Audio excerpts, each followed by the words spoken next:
Hello to all students. Today we have to see the next point, that is surface tension. What is the meaning of surface tension? Our main point already we have to study related to the surface tension, that is molecular theory of surface tension of a liquid. Then mathematically how to calculate surface tension and how to define by using mathematical formula how to define surface tension. Let us see in this video. Then today's our point is surface tension.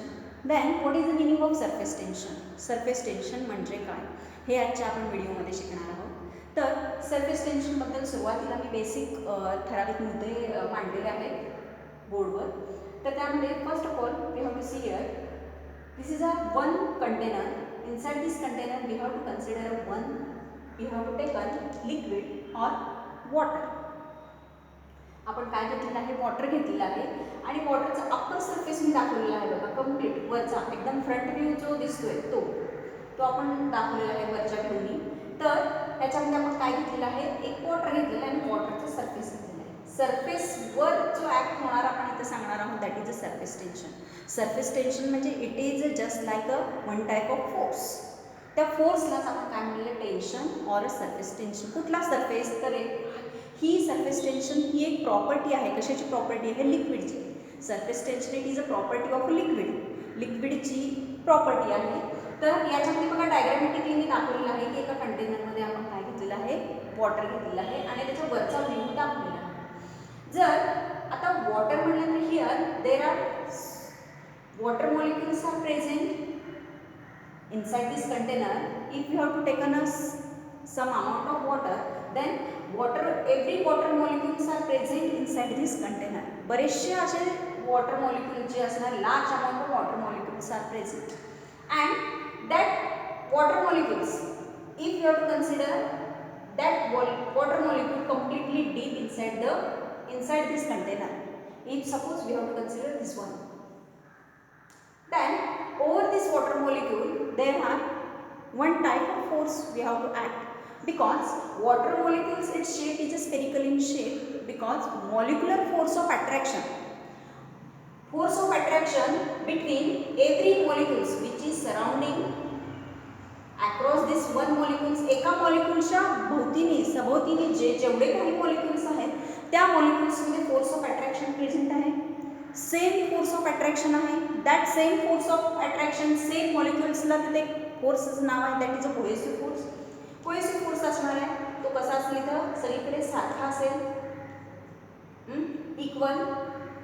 Due to that here net force कसा असेल इथं आपल्याला सांगू शकतो आपण की तो zero आहे. टोटल फोर्स जर काढायचा असेल तर तो कसा असणार, इथं झिरो असेल, कारण की सगळीकडून कसा ॲक्ट होतोय तो एका मॉलिक्युलवर इक्वल. ओके. देन यानंतर समजा बरेचसे मॉलिक्युल्स कुठे आहेत, सरफेसच्या जवळ आहेत, राईट. मग सरफेसवर प्रेझेंट असलेले on this surface we have to calculate surface tension. या सरफेसवर प्रेझेंट असलेले मॉलिक्युल्स, वरचा जो सरफेस आहे, upper surface of this liquid, या लिक्विडचा सगळ्यात वरचा कंटेनरच्या वरचा जो आपण दाखवलेला आहे हा सरफेस, तर या सरफेसवर प्रेझेंट असलेले जेवढे काही लिक्विडचे मॉलिक्युल्स आहेत, वॉटर मॉलिक्युल्स आहेत, त्याच्यावर बघा we have to consider one imaginary line. That line we have to consider as a P Q. त्या इमॅजिनरी लाईनला आपण काय कन्सिडर केलं आहे, पी क्यू. आणि त्याच्यावर जो फोर्स ॲक्ट होणार आहे ते फोर्सची डायरेक्शन बघा आपण कसं दाखवलेले आहे, just like that force which is tangential direction of this force, it is a tangential on the surface of this liquid. त्या surface of liquid वर त्या जी आपण लाईन ड्रॉ केलेली आहे इमॅजिनरी लाईन वर, तो कसा आहे, टँजेंटली आपल्याला ऍक्ट होताना दिसतो. ओके. तर त्या सरफेस तेवढा फोर्स प्रत्येक, आता बघा ह्याच्यावर बरेचसे मॉलिक्युल्स असतील, जे आपण इमॅजिनरी लाईन काढलेले त्याच्यावर बरेचसे वॉटर मॉलिक्युल्स असतील, तर त्या टोटल लाईनची आपण लेंथ कन्सिडर करूया small l. Length of this imaginary line we have to consider as a small l. And at every water molecules, over this every water molecules there is a one tangential force which is acting on this imaginary line. त्या imaginary लाईनवर प्रत्येक मॉलिक्युल्सवर त्या लाईन्सवर म्हटल्यानंतर त्याच्यामध्ये present असलेल्या प्रत्येक water मॉलिक्युल्सवर काय होताना दिसतं आपल्याला, फोर्स ॲक्ट होताना दिसतंय. हा जेवढा पार्ट मी इकडे सेपरेट ड्रॉ केला आहे बघा, तो आपल्याला डिटेल आणि क्लिअर इथे दिसून येतोय की पी आणि क्यू काय आहे, दिस इज इमॅजिनरी लाईन, त्याच्यावर फोर्स कसा ॲक्ट होतोय, टँजेन्शियल.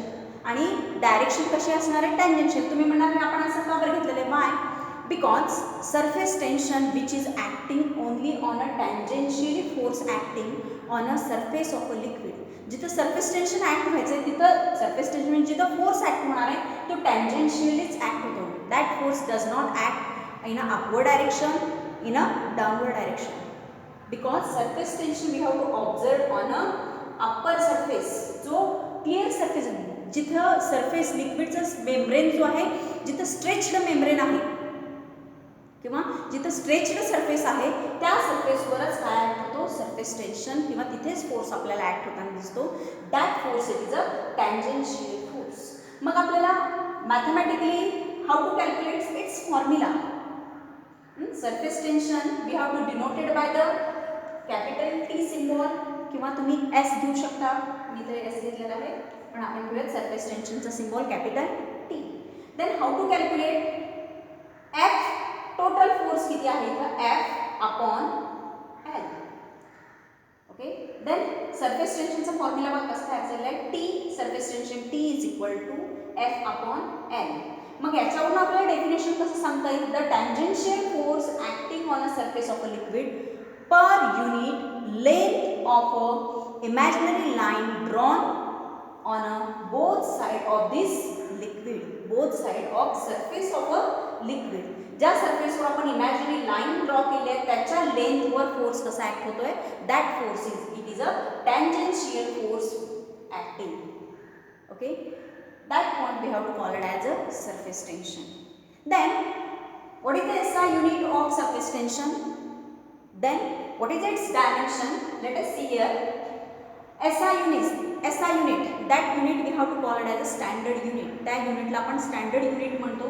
तर SI युनिटच्या फॉर्ममध्ये सरफेस टेन्शन कसं कॅल्क्युलेट करता येतं, न्यूटन पर मिनिट. बघा आपण युनिटच्या फॉर्ममध्ये दिलेलं आहे, न्यूटन हे फोर्सचं युनिट आहे आणि लेंथ युनिट काय आहे, SI unit metre. Okay, we have to write like this, newton per metre. Then what is the dimensions, dimensions आपण डायमेन्शनल फॉर्म्युलेच्या आधारावर आपण काढणार आहोत. कसं काढले बघा, we have to write every time dimensions in a square bracket. Square ब्रॅकेटमध्ये आपण लिहितो. मग ते डायमेन्शन्स कशावरून काढले आपण, जो सरफेस टेन्शनचा फॉर्म्युला आहे त्याच्यावरून आपण काय लिहिलेलं आहे त्याचे डायमेन्शन्स. त्या डायमेन्शन्स म्हणजे काय आहेत बघा, डायमेन्शन त्याच्या फॉर्म्युल्यावरून आपण लिहिलेले आहेत LMT च्या फॉर्ममध्ये. L stands for length, M stands for mass, T stands for time period. Now we have to write here M. त्याच्या फॉर्म्युल्यानुसार लिहिलेलं आहे बघा, L raised to 0 येणार, M raised to 1 आणि T raised to -2. जर तुम्हाला फोर्स म्हणजे काय हे माहिती असेल, ओके, तर तुम्हाला हे डायमेन्शन्स लिहिता येईल. लेंथ इथं कॅन्सल झाल्यामुळे L raised to 0 लिहिला आहे. फोर्स म्हणजेच काय आहे, फोर्स म्हणजेच मास इंटू ॲक्सेलरेशन. मासचा एकच असल्यामुळे M raised to 1 आलेला आहे. ॲक्सेलरेशन मध्ये सुद्धा वेलॉसिटी अपॉन टाइम येते. परत वेलॉसिटी म्हणजे काय येणार, डिस्प्लेसमेंट अपॉन टाइम येणार. ऑलरेडी टाइम ही खालचा ॲज इट इज, टाइम 2 वेळा झाले. डिनॉमिनेटर असल्यामुळे तो वरती गेल्यावर काय होईल, प्लसचं काय होईल मायनस, त्यामुळे T raised to -2 लिहिलं. ह्याच्या खाली टोटल बघा काय लिहिलं, लेंथ आहे. जर आपण ह्याचं डिस्ट्रीब्युशन केलं, डिटेल जर बघितलं तर असं येणार, लेंथ 2 वेळा झालं. लेंथ आणि डिस्प्लेसमेंट दोन्ही कोरिलेट असल्यामुळे it get cancel. Length cancel झाल्यामुळे L raised to आपण काय लिहिलं 0, M raised to एकच मास असल्यामुळे 1 आणि T raised to काय येणार -2. जर तुम्हाला सरफेस टेन्शनचा फॉर्म्युला माहिती असेल तर त्यावरून आपल्याला डायमेन्शन्स इझिली कॅल्क्युलेट करता येतात. Okay, up to this point we have to study the surface tension. Next point is a surface energy. Then what is the meaning of surface energy? Let us see. Then in next point, that is a surface energy. Then what is the meaning of surface energy? Surface tension बघितलं तर त्या surface टेन्शनशी related आपल्याला surface energy बघायचं आहे. Okay, in earlier point we have to already discuss about molecular theory of surface tension. मग molecular theory हा मी मुद्दा परत एकदा का म्हणते, कारण की पूर्णतः बघायचं नाही, पण त्याच्याशी रिलेटेड काही पॉईंट सरफेस टेन्शनमध्ये बघणार आहोत, सरफेस एनर्जीमध्ये. तर सरफेस एनर्जीमध्ये बघा, या पॉईंटमध्ये मी एक डायग्राम काढलेली आहे. Here we have to consider a one container, and in this container already we have to taken here some water. Then suppose consider one molecules. आता वॉटर आहे म्हटल्यानंतर बरेचसे वॉटर मॉलिक्युल्स असतील, तर त्या वॉटर मॉलिक्युल्स, प्रत्येक मॉलिक्युल जो आहे तो एकमेकांकडे काय होतो, अट्रॅक्ट होतोय. Molecular force of attraction present असतं. तर ते दोन मॉलिक्युल्स जर एकमेकांकडे अट्रॅक्ट होत होत त्यांच्यामध्ये बॉन्डिंग झालं तर it get spherical in shape. त्यांचा शेप जो आहे तो स्पेरिकल इन शेप घेतला जातो. कारण की आपल्याला माहिती आहे की surface tension it required minimum, it occupy minimum surface area and its shape it is a spherical in shape. Spherical shape हा परफेक्ट असा शेप आहे की ज्याला एरिया जो आहे तो कमी लागतो, आणि त्याचं सरफेस टेन्शनसाठी आपण तो सरफेस एरिया जो आहे तो स्पेरिकल इन शेप आपण कन्सिडर करतो सरफेस टेन्शनमध्ये, because its area it is a minimum as compared to the rectangular, as compared to the triangle, as compared to the square shape. त्या सगळ्यापेक्षा सुद्धा ह्याचा शेप कसा आहे, ह्याला जागा जी आहे, एरिया जो आहे, area it's a minimum area it required.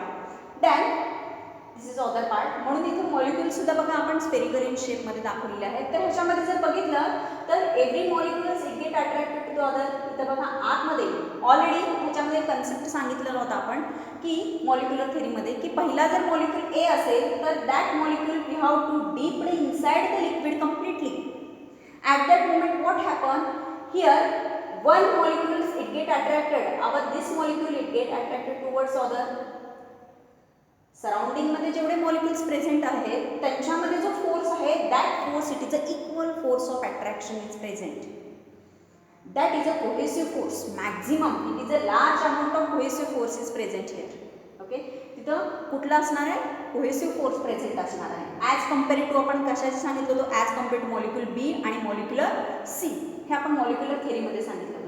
तर समजा त्यातल्या काही मॉलिक्युल्सबद्दल जर बोलायचं असेल तर मॉलिक्युल बीमध्ये आपण म्हणलो होतो, सीमध्ये म्हणलो होतो की त्यातला एक मॉलिक्युल जो आहे तो आपण सरफेस जवळ सांगितला होता आणि थोडासा विदिन द सरफेस म्हणला होता, surface layer of this surface, आणि थोडासा वर सांगितला होता आपण सीचा, अर्धा सरफेसच्या वर आणि अर्धा खाली म्हणला होता. तर यामध्ये जो दुसरा मॉलिक्युल आहे बघा तो आपण तो सरफेसच्या जवळ दाखवलेला आहे. इथं सुद्धा मॉलिक्युलर फोर्स नसणार आहे का, हिअर नेट फोर्स. पहिल्यामध्ये नेट फोर्स जर 0 असेल, टोटल फोर्स 0, कारण की equal force of attraction present असल्यामुळे तिथे. तर इथं जर बघितलं तर इथे नेट फोर्स प्रेझेंट असणार आहे इन अ डाऊनवर्ड डायरेक्शन. तो डाऊनवर्ड डायरेक्शनला खेचायचा प्रयत्न करेल, बट सम फोर्स इथं सुद्धा बघा इक्वल अँड अपोजिट फोर्स आहे. पण इथं ह्याला वरती there is a some force which is acted that molecules which is moving in upward direction. तो मॉलिक्यूल जो आहे तो वरच्या डायरेक्शनला येईल. कशासाठी, because here that molecule doing some work. त्या मॉलिक्यूलचं काहीतरी वर्क होण्यासाठी इथे फोर्स ॲक्ट होणार. एक एनर्जी जी इथं आपल्याला दिसून येते, ती एनर्जी म्हणजे कुठली एनर्जी आहे, that energy it is a potential energy. Okay, कुठली एनर्जी आहे ती, पोटेन्शियल एनर्जी. आता समजा एखादी मी स्प्रिंग घेतलेली आहे, तर ते स्प्रिंगला समजा मी जर खेचलं तर ती काय होणार, इलॉंगेट होणार, स्ट्रेच्ड होणार. इट मीन्स दॅट तेव्हा ती स्प्रिंग जर इलॉंगेटेड झाली म्हणजे ते स्प्रिंगने काय केलं, इट डुईंग सम वर्क. त्या स्प्रिंगने काहीतरी काम केलं. समजा एखादा बॉल आहे, तो बॉल समजा वरनं आपण खाली टाकला, खाली जाताना त्याच्यावर एक फोर्स ॲक्ट होणार, that is a downward force mg. Due to gravitation तो डाऊनवर्ड डायरेक्शन येणार. पण समजा आपण त्याला खालून एक फोर्स लावला तर त्या फोर्समुळे काय होणार, again it get lifted in upward direction. It means that हे कशासाठी आपण करतोय की वर येण्यासाठी त्याला अजून एक फोर्स आपण का लावला, because that ball which is doing some work. त्याचं काहीतरी वर्किंग होण्यासाठी, वर्क होण्यासाठी, कम्प्लीट होण्यासाठी आपण तिथं काय करतोय, त्याला लिफ्ट होण्यासाठी फोर्स. सेम वे हिअर ह्याच्यावर ऑलरेडी डाऊनवर्ड फोर्स तर ॲक्ट होतोय, पण त्याला वरत्या सरफेसपर्यंत येण्यासाठी, ह्या लेअरपर्यंत येण्यासाठी here that is a one force again there is a energy is present, that is a potential energy is present. Okay, that work or that molecule which is doing some work, we have to call it as a here potential energy is present, and that whole concept, that energy we have to call it as a surface energy.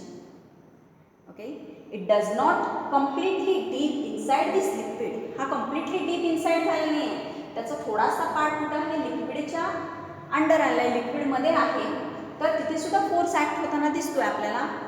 Okay, तर इथं net force present असेल, इकडे सुद्धा equal आणि opposite force दिसतात, पण तो कुठे आहे, सरफेसवर आहे, लिक्विड सरफेसवर आहे. ओके, तर आपण डेफिनेशन सांगू शकतो, surface tension, surface energy is denoted by the U symbol. Okay, then how to define it? It is a potential energy of a molecule. It is a potential energy of a molecules which help them to remain on the surface. Do not go inside the liquid. इथं लिहिलं आहे बघा. Do not go inside the liquid, inside the this liquid, any type of liquid. Okay, means it is a one type of potential energy of a molecule which helps them to remain on the surface. ही एक potential energy आहे, एक टाईपची energy की ज्या सरफेसवर आहे त्या सरफेसवर त्याला ॲज इट इज रिमेन्स ठेवण्यासाठी प्रयत्न करते. कुठल्या, सरफेस ऑफ लिक्विड, जिथं सरफेस टेन्शन मॅक्झिमम करून प्रेझेंट असेल त्या सरफेस लेअरवर त्याला ठेवायचं काम करते. त्या एनर्जीला नाव दिलेलं आहे, that is a surface energy.